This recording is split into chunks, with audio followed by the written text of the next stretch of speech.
Okay, hi everyone. So, welcome to the very first live session of Talk Physio. This is your host, Dr. Ankita, and today we are beginning with a series called as Dr. A Chats.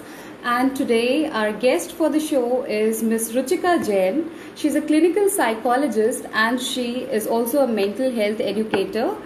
So, I'm just trying to connect to Miss Ruchika.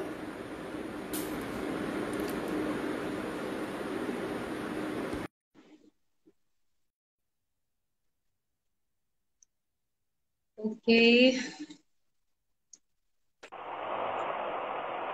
Hi Hi, Ruchika, how are you? I'm good. How are you? I'm good, dear. All right, so finally we connected after two previous efforts. So, I okay, so know. today we have few guests with us. I welcome you all, and today the topic that we are going to discuss is anxiety during lockdown. So, Ruchika is Right. our guest, and over to you, Ruchika. I would like you to just brief us about anxiety first of all. Okay, so I think all of us have been in the phase of being under lockdown, so I think in the past 6 months, and we have been going through phases where we feel anxious of what's going to happen to our future, or what if we get tested positive, or what if our family members get tested positive, how is the lockdown going to be, or all the other home problems also. So I think these are times when we feel that we are feeling anxious and stressed. But we also need to understand that there's a difference between when we call something anxiety and we call something stress, because we feel such these sort of tensions when we have to complete our work, or when we have deadlines approaching, or when we have to go for an exam, or even for children when they have to perform on a stage. So these are some situations where you can feel anxious, but in particular to, as we're going to discuss about lockdown, I think all of us have known or been in the experience of trying to understand how to get past this situation and calm ourselves down, because Yeah. when we are anxious it is definitely going to affect our physical and mental health, and not us but the others around us.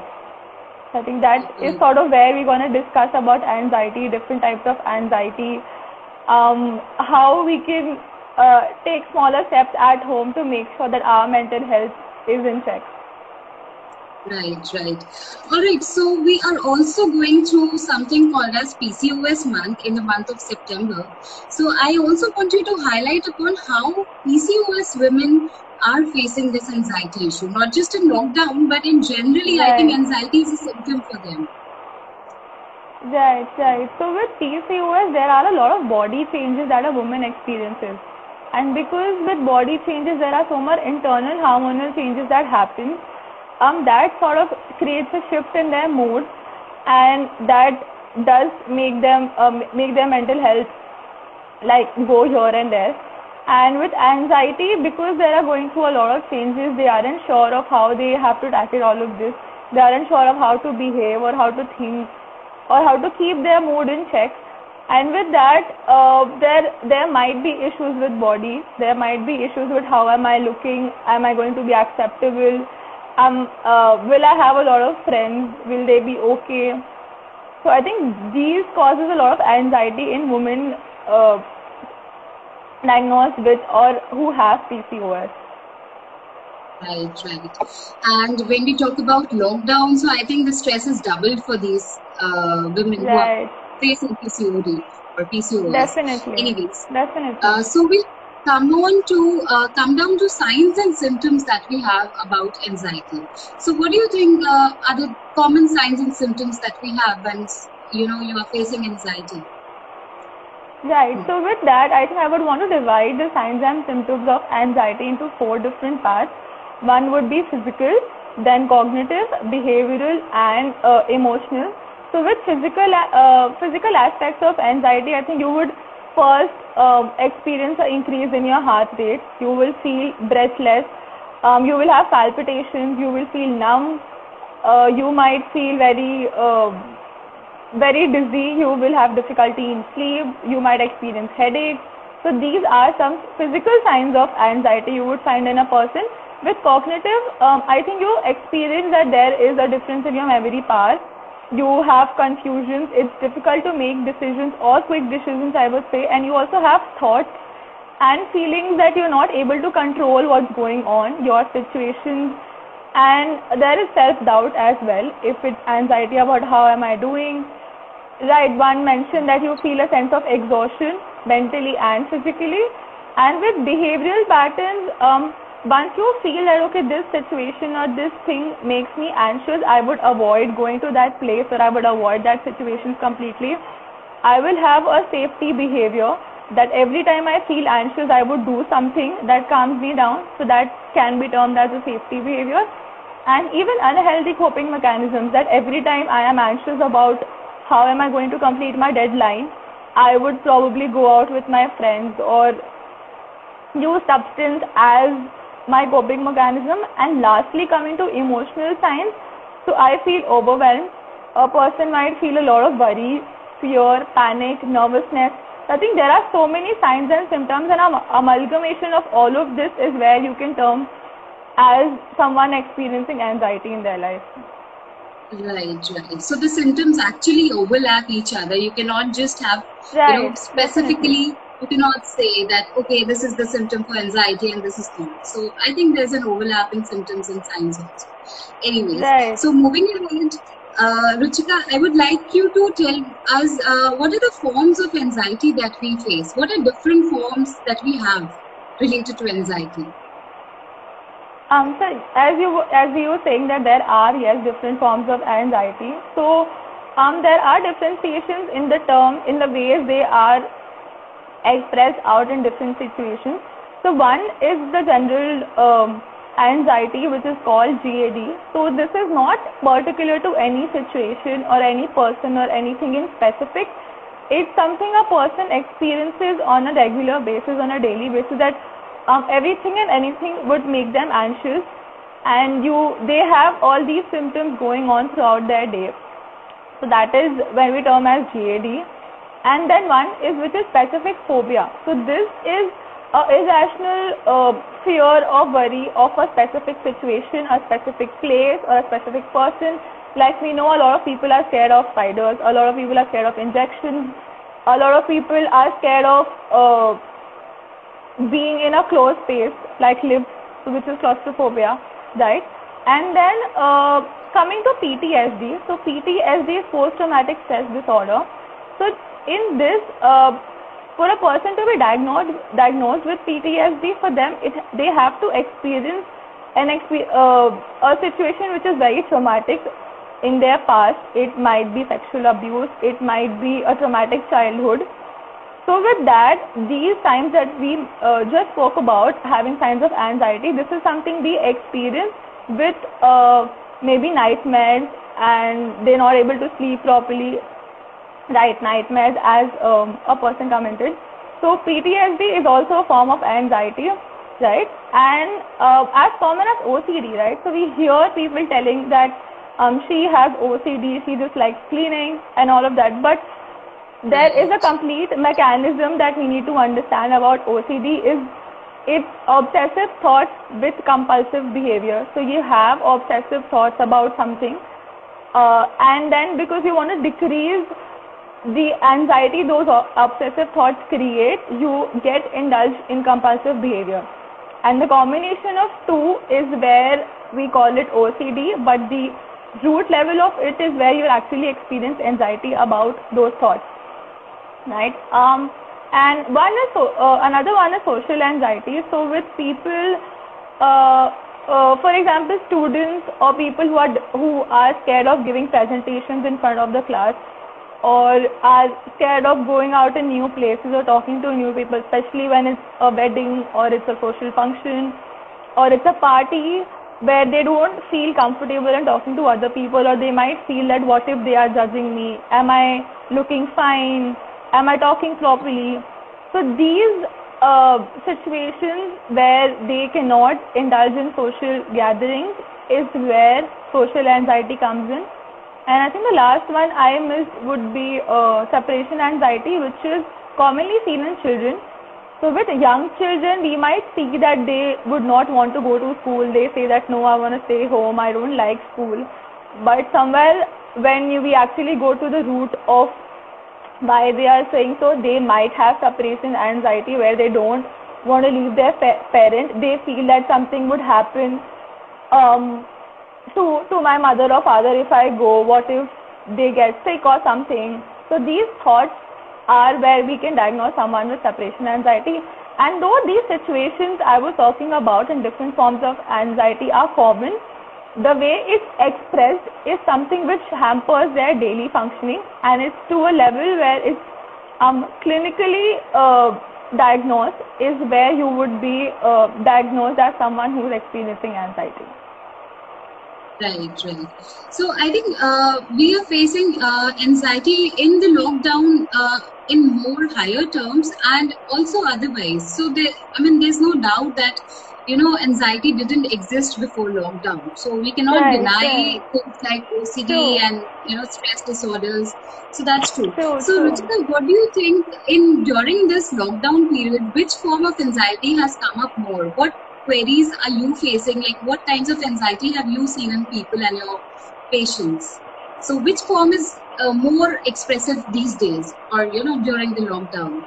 Yeah, so I think general anxiety is something I've come across a lot because there are a lot of situations in terms of taking care of if my family is doing okay, if I am doing okay, or if my friends are fine, and what's happening outside because so many people are getting affected because of the COVID. And plus, if I have adequate amount of stock at home, what if lockdown happens tomorrow? So these are a lot of situations that are making people anxious, plus there is work from home. So I think one causing an effect to the other, it's like a cycle of having worries the entire day. And I think OCD also, because we have so many anxieties about something, we are trying to find different ways where we can sort of decrease our obsessive thoughts of what if something will happen or am I going to be fine. So every time I feel okay, I came from outside, I have to sanitize my hand. That was just one time, but because you're so anxious about not falling sick or being safe, you might indulge in that compulsive behavior of using sanitizer like a lot. Right. That's true. Even, we see it very commonly. It's a form of anxiety, but we don't realize, how much are we creating pressure on our minds to sanitize and keep safety. Although that's important, but, it is becoming a form of anxiety, which is very true. So, fine. So, Ruchika, what do you think? How are students going to face it? Like, because, their classes have been working from home. They are having classes online at home. So, how do you think students and children are going to manage it? If we talk, what problems are they facing while they're studying at home? And what problems parents are facing while they're working from home? Because that's a new scenario and new normal these days. Right. So what do you think? How are they facing it? How has it increased their anxiety, or has it not? Okay, so in my conversations with students, I think one thing they are very skeptical and scared about is because they're not able to have exposure where they are going out in the field and they are trying to put their theory knowledge into practical use. I think there is no experience that way of internships, what you would call. So their anxiety comes in that even though I have the knowledge, will I be able to put it properly? Will I get internship? Or if there are people who are in their final year, they are very scared and worried about how would my future go, because they would have planned their future job perspectives or higher studies prior, but now because the situation is that you can't even leave your house, how are they going to do about it? Right. So we had NET exams and all of that, so after the actual planned date. So for these students also, they have been studying about it, they have been preparing for these exams for the past 3 years or 2 years. So for them, that pressure to perform well was already there, plus now they were in the middle of what if my exam is going to happen, will I waste this year or not. So I think in that terms, there was a lot of increase in their anxiety. And in terms of answering to your second question of how parents are feeling it, I think they are also seeing their children of I wouldn't call wasting their educational year, but not experiencing the complete school environment where they are with teachers, where they are with friends, because when you're not studying in school with other students, your social skills are affected somewhere or the other, right? And with that, okay, I so, think yeah. so Yeah, I think this I will pretty tell you much better. too much of anxiety for everybody, be it parents, be it students, be it all of us. True. So it's actually too much. So I think viewers who are watching and, connected to us right now, they would definitely be, needing a step on anxiety. How can they prevent it, if not, totally remove it from their lives? You cannot remove it, but yes, you can work on some steps. So I would like you to suggest all of us, like, what all can we do to reduce our anxieties, to come out of it? Okay, so one thing I also believe in and I also practice is one which is, I think, researched like a lot, is breathing and meditation. It not only helps us in getting touch with our environment at that moment, but because with anxiety, the first thing that happens is our heart rate increases and we sort of lose our way of the environment. We feel like we're losing control. So I think meditation and breathing keeps our body calm and tell us that, okay, we are present in this environment and I am aware of the space I am in. So I can probably get in control of my body first and then what I am doing. So that sort of gets my mind sane.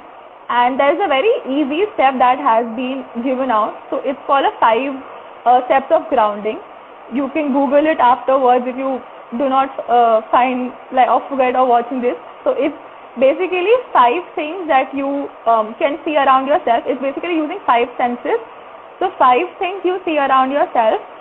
4 things you can touch around yourself, 3 things you can hear, 2 things you can smell, and 1 thing you can taste.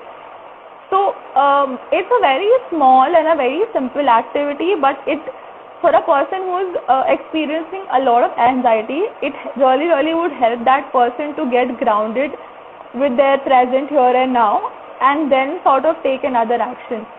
So that helps in the mental emotional part of it.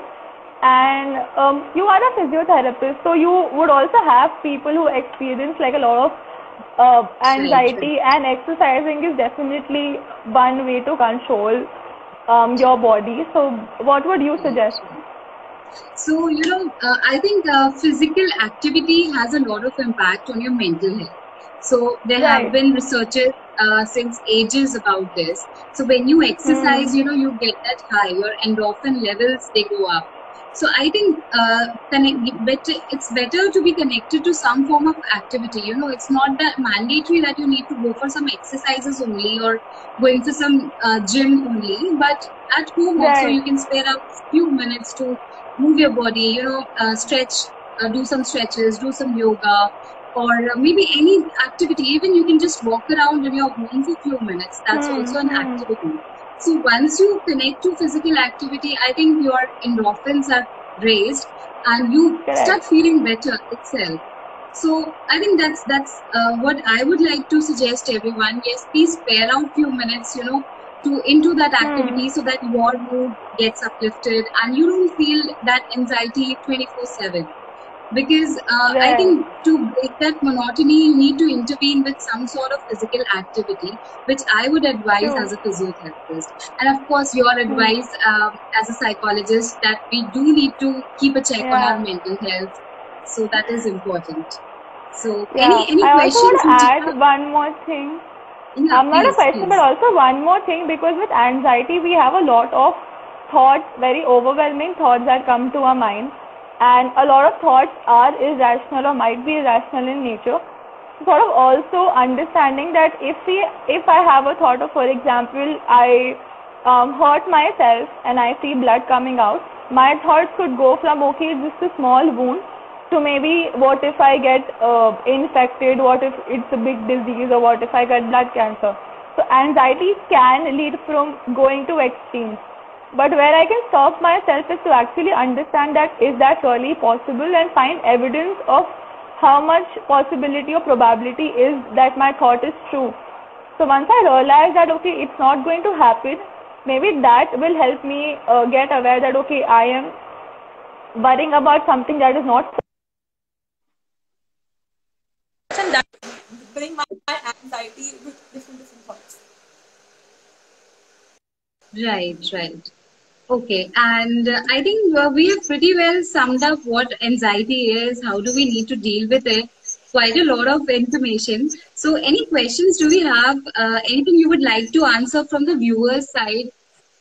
Anything I think you want to we have share as tips? from someone. When anxiety affects sleep, how do we tackle it? Okay, so yeah, that's I think very important question because it does affect our sleep because we keep thinking about what's going to happen or what is happening or about our fears, and sleep is one thing that it's not easy to get at night.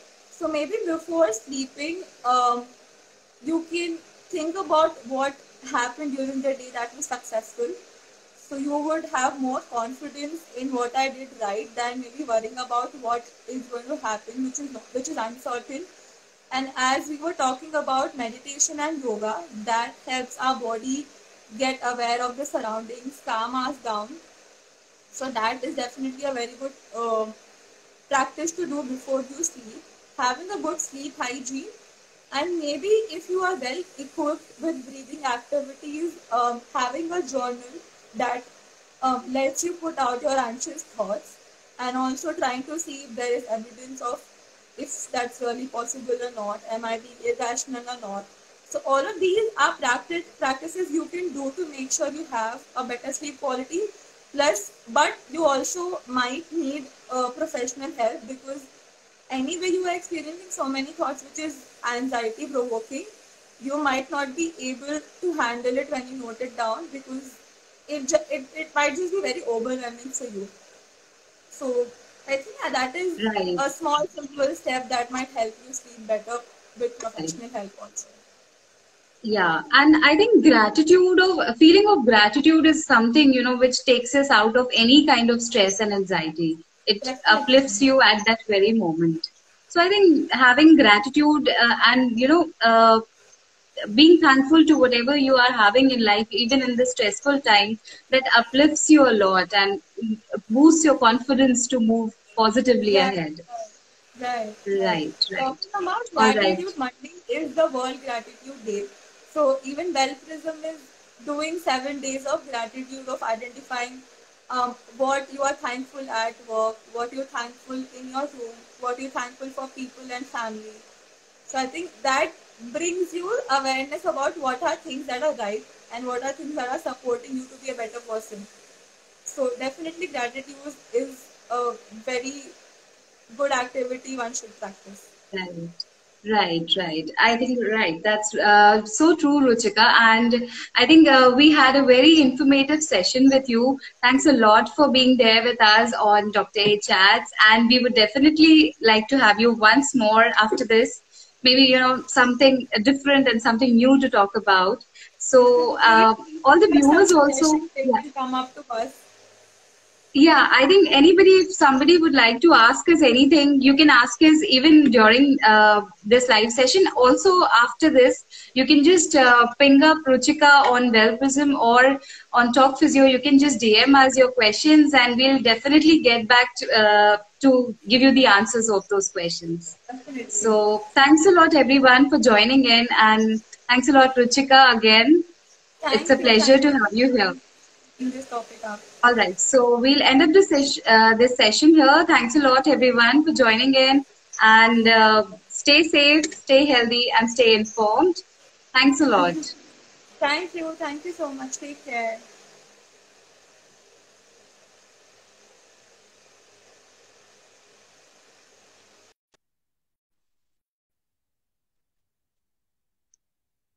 Okay. Hi, Hi. Ruchika. How are you?